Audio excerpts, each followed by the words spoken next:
મા બાપ બધા ઉપર ભરોસો રાખીને જોઈ લીધો. એક સમય આવે છે કે બધા સાથ છોડી દે છે, પણ ઘણીવાર અમે કહીએ કે પાર્ટનર બનાવવા હોય ને તો ભગવતીને બનાવો. એ કોઈ દિવસ સાથ નહીં છોડે. મિત્રતા કરવી હોય ને તો એની સાથે કરો, એના ચરણમાં જાઓ તો ભગવતી કદી દગો નહીં દે. ભગવતીને શું પ્રાર્થના કરવાની? સાથી હમારા કોણ બનેગા, સાથી હમારા કોણ બનેગા. तुम न सुने होगे तो कौन सुनेगा, तुम न सुनो.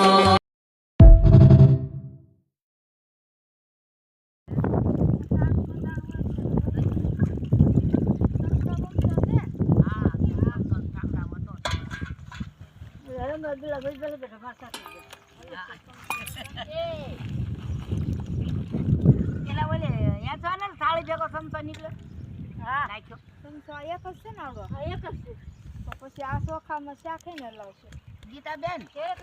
ગીતાબેન વાંધો નહીં, તમે એને હલાવી નાખો, પછી આપણે ચોખા લાવી શાક તો ગીતુબેન કાવી હલાવી નાખા. કાવી હલાવી નાખો. આ પછી નો પકડી લેવાય એટલે તાવી હલાવી નાખીએ.